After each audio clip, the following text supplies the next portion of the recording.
Welcome back. This is still the press, and we're reaching you live from the nation's capital, Abuja. We've now been joined by our guest, Obadiah Mbila, who's the chairman of Lovewalk Media. You're welcome to the studio.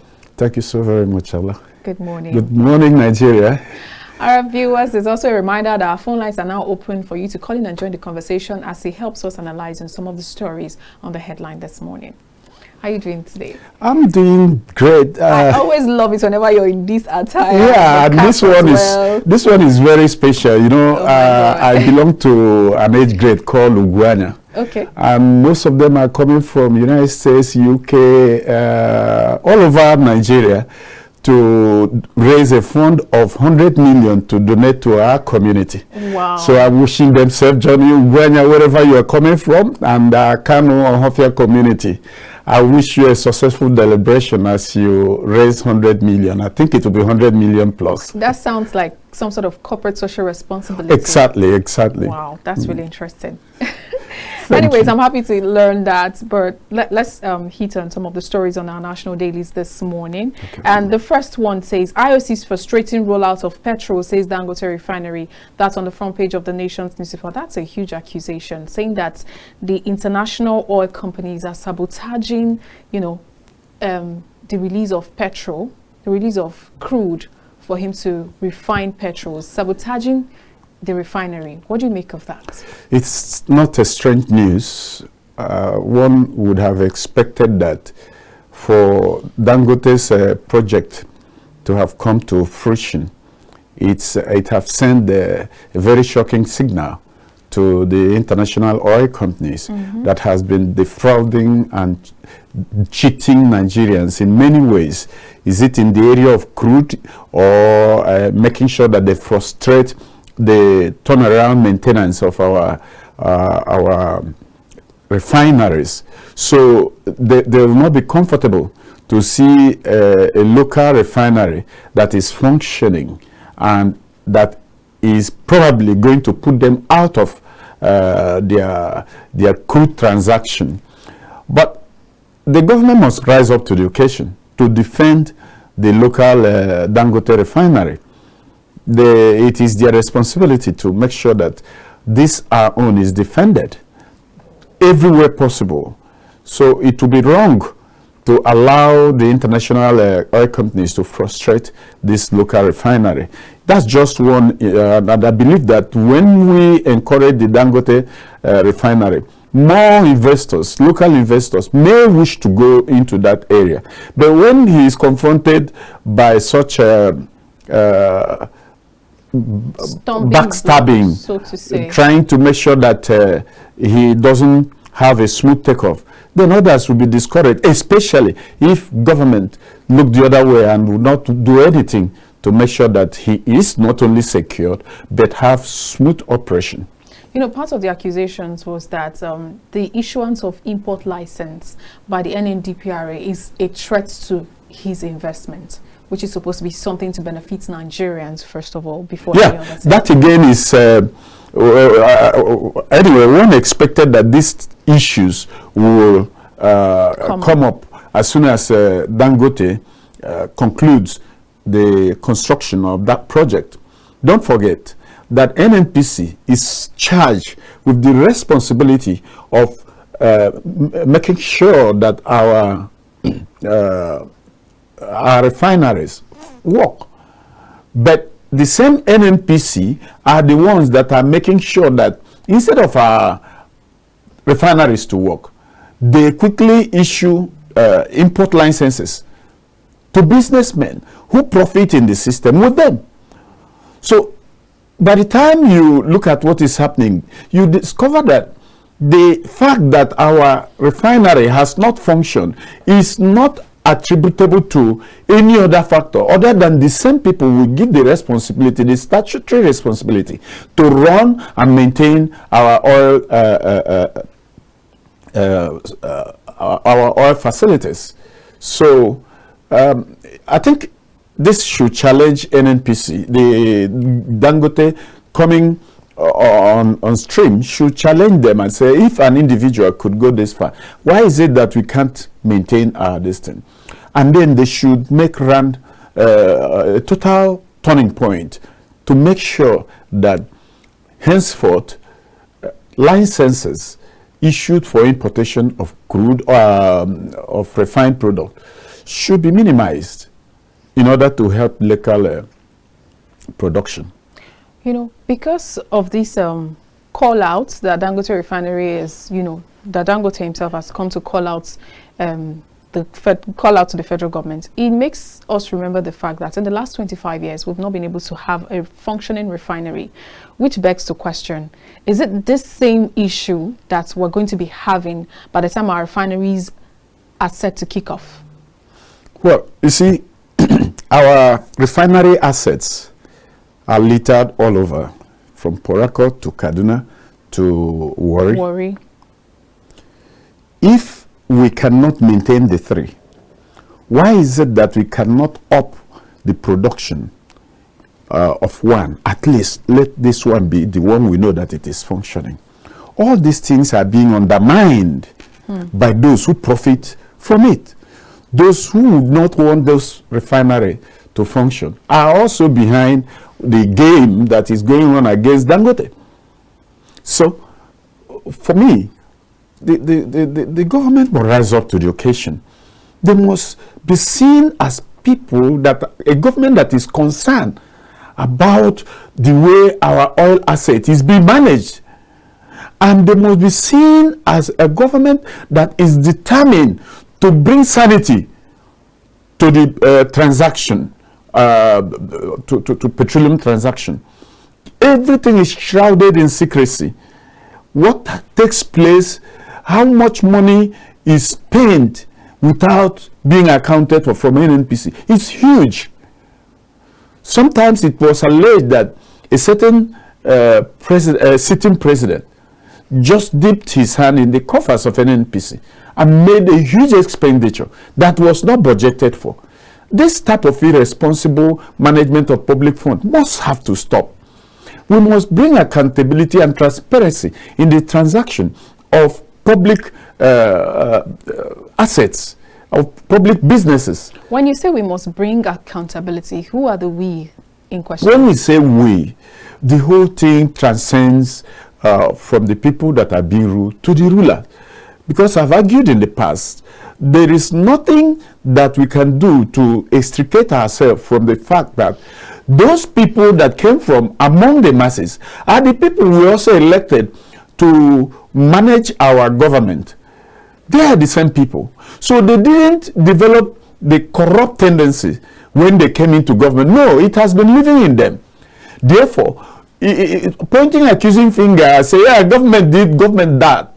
For me, I am fed up with that type of accusation. I believe that we must take holistic action to stem down the tide of corruption that is eating every fabrics of our society and our economy.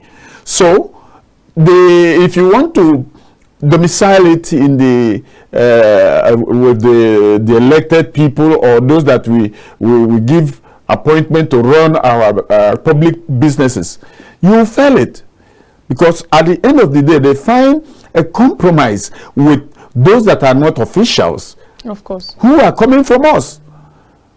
They find them among lawyers, they find them among civil servants, they find those partners in their nefarious businesses among the masses.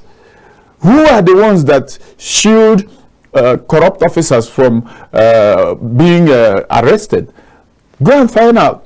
The last time I checked about an officer with a certain second generation bank, yes, who managed their returned transaction did not succeed. Instead of making sure that he's honest to his call, he will now divert that money to his wife's account, and later on splitted the wife account into 1,000 and something other accounts. Who were those recipients that kept quiet when they know that this money they are receiving is not their money? They probably have a percentage to so it. we in fact, I was telling someone the other day that we have no hiding place. We have no place we say is safe. Even the clergies are responsible for offering themselves as conduit in corrupt transaction. The clergies, I mean, whether they are Muslims or Christians. Of course. This goes even those that uses their position as clergy to do other businesses which are not very strong enough to mention here. So we need a new nation. We need a new society. And for us to attain this new society, we must admit that all of us have failed. Absolutely. Now, part of the challenges that we currently go through is the fact that the removal of subsidies is biting really hard on citizens. And of course, if Dangote Refinery were to already start churning out petrol, diesel, jet fuel, it means that there will be some sort of relief. So, which means that what happens to the place of the legislators? Is there something they can do in this case to make this even easier on the citizens? You know where you have independent legislature, there is so much they can do to stop the presidency, to stop the international community, and so on and so forth. But a situation where the 10th National Assembly has not demonstrated independence, but have not only yielded to being a rubber stamp, but in all their utterances, they have shown that they are not ready to look in the direction of the masses. Take, for instance, just last week, the President of the Senate was quoted as saying that the life of the President is more valued than the ordinary citizen. The citizens are dying of hunger. I quite agree with him that we need to protect our President. Of course. But there is this argument that every life is equal before God. Every life is sacred before their makers. So if in the process of your living in the universe, you have added values that transcend that of other mortals, it doesn't make you a supermortal. You're still a mortal. In fact, people should learn to use their elevated position to bring others up. Of course. Now, there is hunger everywhere in the land. I don't know when last I took fresh tomatoes. And I do that because of my health. My doctor had recommended fresh tomatoes at a time when tomato was out of reach. When it becomes gold. So, for me, I don't know an alternative to the fresh tomato. So, it simply means I am left in the hands of the prevailing situation in Nigeria. So do other Nigerians who cannot even afford drugs for the ailment that is killing them. I just read not quite long ago about how nurses contributed money to buy drug for a patient. It is bad. And the painful aspect of this is that it does appear that those that are leading us are not aware to the extent they have impoverished the people. Either they are not aware, or there is a clear intention to impoverish the people so that the people will not have strength enough to challenge them. I don't know which one should be their... But it will, if you ask me, it might be the opposite, because an hungry man can become an angry man, and you cannot tell how far an angry man can go. So I don't know whether it's still the truth about our Nigerian society. But yes, the event that took place in Kano last week, where a man carrying a cow, you know, was raided. Yes, I saw the truck. Was raided. And they were just interested in cutting the head of the cow and running away with it. You know, so I think to that extent, I still believe that a hungry man is an angry man. But painfully, they are bringing that anger against their fellow ordinary citizens. I wish there is a way they will demonstrate that anger to those that matters. True. Anyways, let's move on to other stories, even though I know that somehow they are still demonstrating. I was trying to look for a particular story that I saw about what happened in Kenya that is supposed to be some sort of a lesson. It's very serious lesson. Very serious something I wanted you to comment on. Yes, a very serious lesson. First of all, I want to commend President Ruto.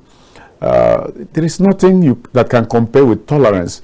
When those that are under you, those that you pretend their affairs are angry, and you say they should keep quiet, that means you are not a good leader.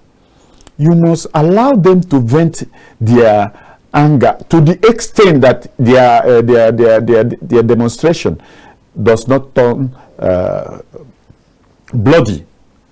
If they are coming to tell me, oh look, Obadiah and Mbila, you have not been ruling us well, I will engage them in a conversation. And that's what Ruto has done. President Ruto has done. He has called on dialogue. That's what it should be.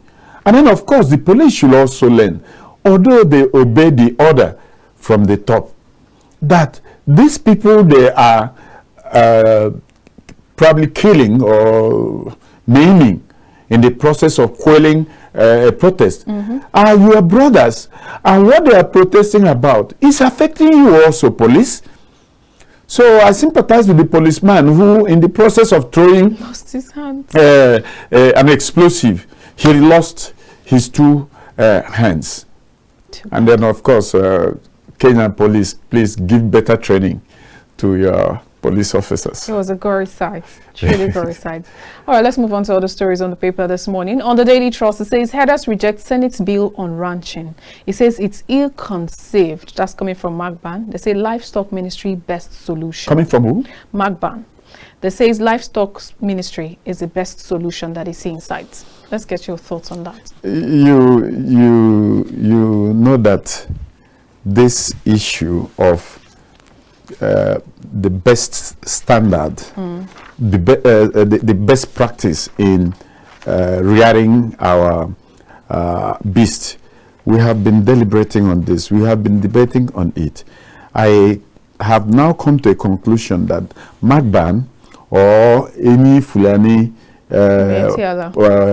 politician or person of influence is not ready to look into what others are doing elsewhere. We have come to put side by side our practice in Nigeria and what they are doing in other climes. And we discover that not only are those people in other climes making better profit, but also saving life of human beings and protecting farms.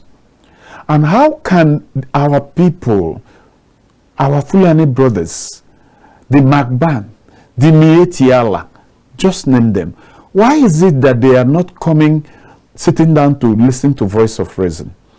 Why is it that they are not concerned with the scarcity of food in the land that was predicated by their method of cow rearing?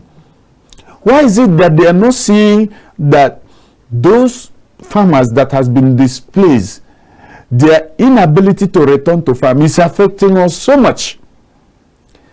I just don't know why. One cannot help but to conclude that there is another ulterior motive behind the cow rearing in Nigeria that has not been spoken out. So Nigerians must become get worried about why these people are not reasoning along with us. In all the tribes in Nigeria, when they go to do their businesses, conduct their businesses in areas other than their home place of origin, they will pay for their rent, pay for their shop, and conduct their business. Of course. And most times they prosper to the extent that they buy land there, develop their own houses. But here we see a Fulani group of cattle rearers who wants the land to be given to them free of charge. Native lands, by the way, it's not government land. Who wants government to provide water for their beasts? who want government to provide light for their beast. In the end, the money they sell goes back to their pocket. Nothing goes for the to the government. No, so there is no way the public benefits from what they are doing. Meanwhile, the government is taxing us and then using it to provide water for them. What type of country will progress in that type of practice and that type of system? It is quite non-sitting that we are still talking about the best practice. We call it best practice. And you say, no, you want the crude practice that your forefathers used. Why is it that they are not going naked like their forefathers? Why are they buying radios, which their forefathers didn't use?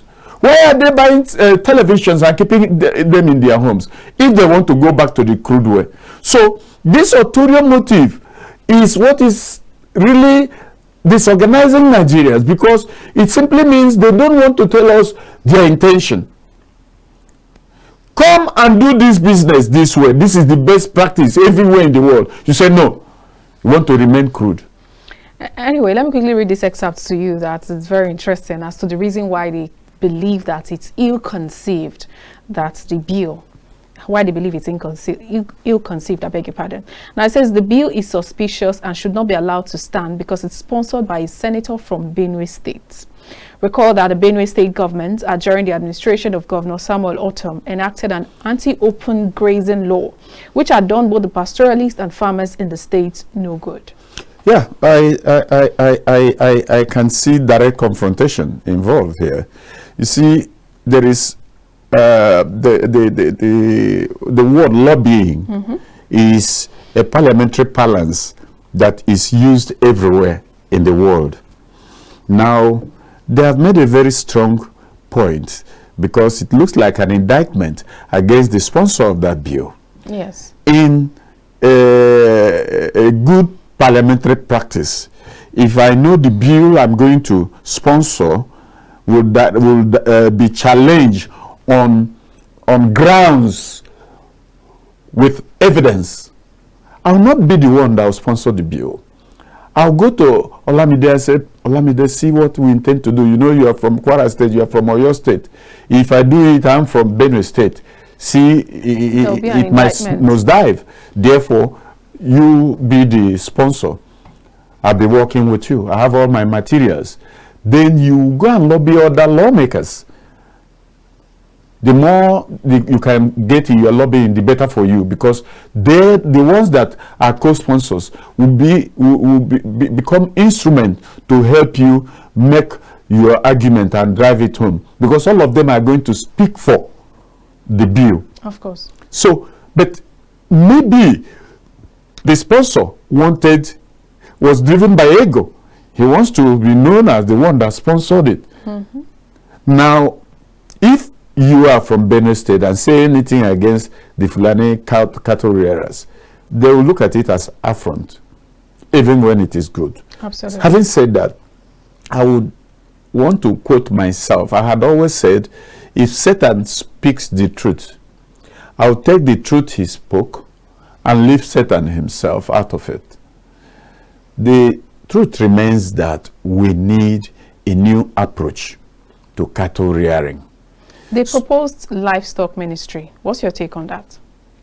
The livestock ministry, they say it will be in the interest of has it been a ministry itself? No, it has been a department all along. But and then of course a company. Ministry, yes. I don't think that livestock department in Ministry of Agriculture and Rural Development has been scrapped out.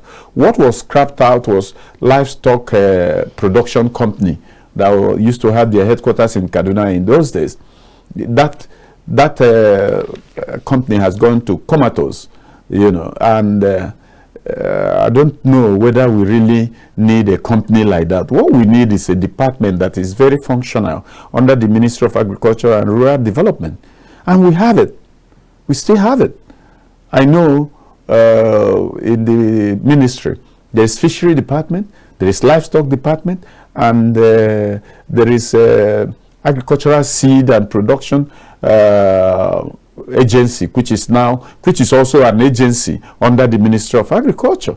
So they already are operating, I guess, in in a very smooth form. They give education to livestock business people. And also they go into researches in the best vaccination for the cattle and so on. They do a lot. They do a lot. What I don't know is that whether those crude cattle rearers are benefiting from their researches and all that.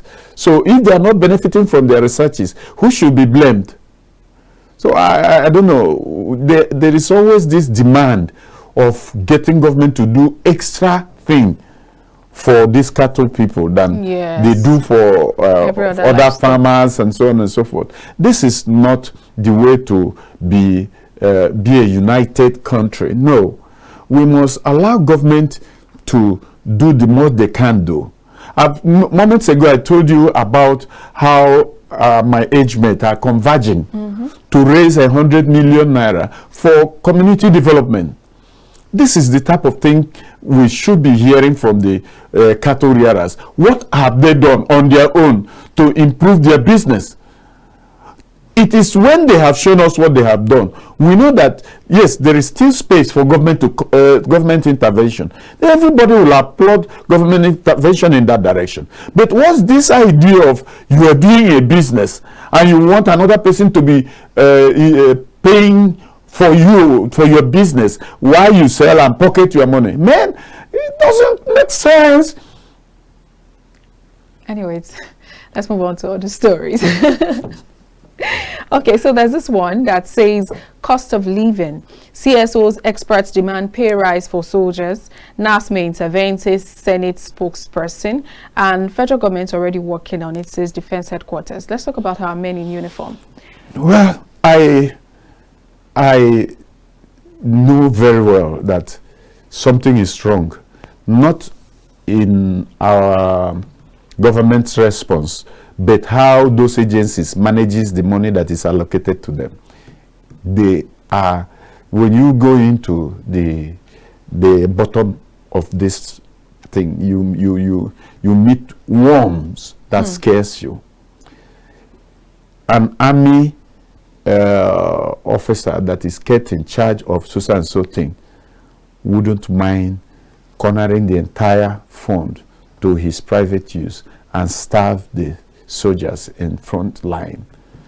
It has happened before. It's happening again. So is it about allocation? No. Probably not about proper welfare. That's what I'm saying. Even the welfare we are talking about, give them the money for welfare of officers. Will they use it for that purpose? No, they will not. They will share it across the board. And the lower ranks will go hungry. You can't complain because you must obey the last order. So what is happening in among our politicians is happening in these security agencies. One person. No. The way we go about our public business can never improve anything if we continue that way. Some time ago during the Buhari's time, we saw a son of DSS Director General cruising in a private jet. So is it his father's salary? You see it all around.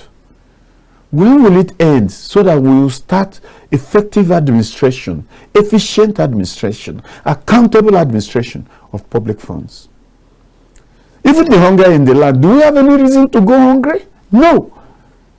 In the midst of the rich. The other day, a lady from, I think, UK also, was telling the story of how from the immigration officer to the police to the everyone is begging. Everyone is asking you, what did you bring for us? Is Minister of Aviation came out to speak on that. Is it how to advance a country? The people have become so impoverished that they have turned themselves to executive beggars. It happens everywhere. Go to National Assembly now, you see crowd surging in. You think they are there for business. They are there to beg. And the thing has become so bad that the members will run away from the offices.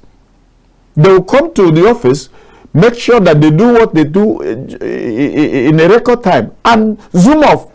So no one is bending down to do the right business that is supposed to be doing. We have a long way to go to extricate ourselves from this corrupt tendency that even a day-old child is breathing corruption in Nigeria. You know, when I saw that statement from the Minister of Aviation stating that his attention has been drawn to some people begging for arms at the airports and all of that, he made statements, he made it clear that they're going to ensure that they get those people out and they are not part of the Ministry of Aviation, and he has complained to the right body. And then I read through the comments, because he posted this on social media. I read through the comments and people were like, it's the country that has impoverished them. Their salaries can no longer take them home. Oh, yeah. It's supposed to be a take-home salary, but it no longer takes them home. And that's why they've taken to the streets to beg for survival, probably not to commit crimes in the process. But let's quickly take this call before I continue. Hello, good morning. Good morning. Welcome to the press. Please tell us your name and where you're calling from. Yeah, my name is Mazu Krapo from Aratuku in Abia State. All right, please join the conversation. Yeah, as I guess was just talking about this issue of cattle and disease. You see, do you know that we are missing a lot? Missing a lot in the sense that if we start ranching will help us. It will create employment. Yes. One, those people who bring in the grasses for the animals, you have created a job for them. True. And even when the ranch is, all those cow dogs, named any dogs there, it's a manure, natural manure for our farmers. Sure. And this issue of people rushing to go and look for fertilizer will no longer be there.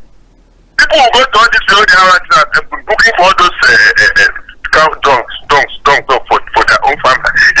I will produce more food. You see how workers are complaining about the terms of salary and less. Why are they complaining? Because of scarcity of food. Food insecurity. Because this food insecurity is creating a lot of problems. If somebody 1 million today, within 1 week to go to the market, how much is a kilo of meat? How much is a gallon of soya oil? I'm talking about soya oil. Now, like I've told you, you don't need to cook, you use oil more than 3 times. And now, like I've told you, you don't need to keep food in the fridge more than 3 days. Is it not a problem? So, with all these things now, we create a lot of employment, on job, everything. And human beings will eat well. As you are working now, at least, if you eat well, you see that in that studio, I'll be vibrating, I'll be hearing you, I'll be talking smoothly, and that is it. That is why we should come. Let's go to the basics and get the needful for us. All right. Good morning, Martin Krabo from Arishipu. Thank you so much, Mazi. Mazi, I think I'm so happy. This is the first time I'm getting a call from Abia State. Mazi, you know, it's very funny. Maybe a lot of people need to go into this kind of business. We don't have to leave it to a particular section of the country, because if your minds can be this open and you can do better when it comes to these kinds of business, why not go into it? No, there are people in the ranching business. It's just that there are not too many. That's what I'm saying. That Many maybe more ago. people should start investing in it. Maybe that way people get to learn that, oh, so this is possible, because sometimes people do not know these things exist out of ignorance. So when they see example, they tend to want to, oh, so this is possible. I think we can now begin to do this. We can now have an open mind towards this instead of thinking it could be ill-conceived. No, way back 1985 or 83, Muhammad Arwa, he would later became a senator, started ranching in Kaduna. And the business was so big that he even owned a football club called Ranchers B. Now, I don't know what has become of that business. I also have been informed that there are people from the south that own some of these cows that are, the parade. Because they just give them to one particular section of the country, feeling like they're the ones that know how best to handle it. You know, sometimes most of them do that. That's erroneous. It's not true. Because if we are going to do it in this best practice, you would begin to ask, are those people that are doing it elsewhere in Europe, in Central Africa, in South Africa, are they Fulanis? Certainly not. I'm sure that the reason why people generalizes is because anytime you raise issue about cow and so on, the only people that respond are the Fulanis. Sure. Yeah. So to that extent, people now assume that they are the only one in that business. They certainly are not the only one in the business. All right. So because we're talking about the economy earlier, there's a statement on the front page of the blueprint that says commercial gold boosts Nigeria's foreign reserves by $5 million, injects 6 billion naira into economy as Alake presents gold bar to Tinubu. Sorry, Commercial gold boosts Nigeria's foreign reserves by $5 million, injects 6 billion naira into economy. Alake presents gold bars to Tinubu. Now this, there's been a lot of conversation around our extractive sector as to lots of other corruption issues in the extractive sector. But now we're seeing something around gold boosting the economy. Do you see this as something that would give us a relief pretty soon? Because most times it may seem as though there's not enough watch on our extractive sector. Yeah. You first of all ask yourself, how much have our crude oil added to our economy and our social outlook? How much? I've never seen a country that is as blessed as this country. In Zamfara alone, the gold from Zamfara is enough to keep us running this country without the crude oil from the south. But go and see what is happening in Zamfara. Why do they have more bandits in Zamfara than other places? Because those bandits were resisting as foot soldiers to illegal miners. They were the ones that protect the business of the few who has been mining gold for a very long time, for many years. And now they have transmitted from being soldiers to an individual to become soldiers to themselves. There is no place in this country where bandits have the effrontery to record themselves and post in a viral video like Zamfara. They do their salah, they do everything, they show their face, they don't even cover it like some of them do in Bruno. So what really is going on in Zamfara and some part of Niger is that illegal mining is bringing money into the pocket of few. And the coming of Alake's trying to up the supervisory role of the Minister of Mines and Power is a welcome development. But we must also see how that area, that sector would add money to our ailing economy. Okay, let's quickly take this one. Hello, good morning. Good morning. Please, we need you to turn down the volume of your TV set or step away from it. Good morning. Good morning. Could you please step away from your TV set or turn down the volume completely?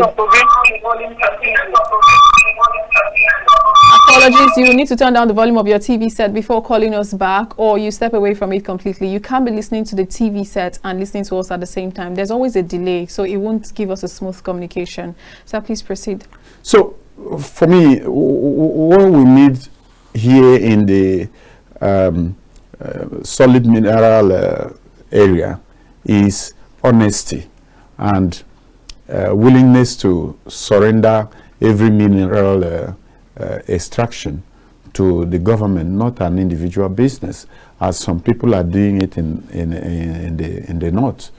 Many people are mining varieties of precious stones, varieties of solid mineral, and they are handling it as if it is their private business. Any attempt by a successful government to come in between the promoters and the business had always been resisted. and go and look. You'll find that those that are behind it are very powerful men who sometimes have to visit that place with private chartered jet, you know, and take away all our assets, sell them, put in their pockets. All right, I just realized our time is already fast spent, but I want us quickly touch on this story before we leave. It says 50 Rep Right Tinubu seek Kanu's release. What's your take on that? It's been a long time coming. Well, I have repeatedly mentioned here that you cannot prosecute Kanu. The hands of government has been tied by government itself, because the way and manner he was brought into Nigeria, no court in the whole world can try Kanu. Why? You don't prosecute a criminal by criminals. What they did is a criminal act, you know, forcing, arresting someone from a different country, not Nigeria, and then bringing him down here for prosecution.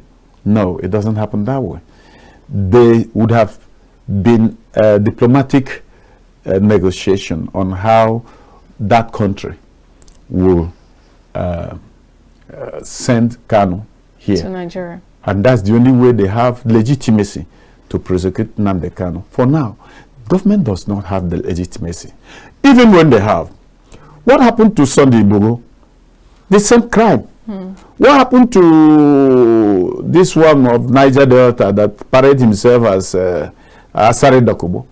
Many of them has done what Kanu did, and they are free, working as free men. What's different between what they did and you allow them freedom than what Kanu did? This is troubling. It simply means Kanu and whoever that he represents have been targeted for humiliation, for ill treatment, for single them out as second-class citizens. They do not deserve what other citizens deserve. And you think that you can build a country that way? No way. Indeed. So you agree that they need to release him for national immediately. All right, thank you very much for your time today. We really appreciate you, Obadiah Mbila, Chairman, Lovewalk Media. Thank you so much for your time. It's my pleasure, always my pleasure. All right, viewers, thank you so much for being a part of today's show. We really appreciate you, and we still see calls coming in. Apologies, we'll take them again later. See you. I am Olamide Alhassan. Bye for now.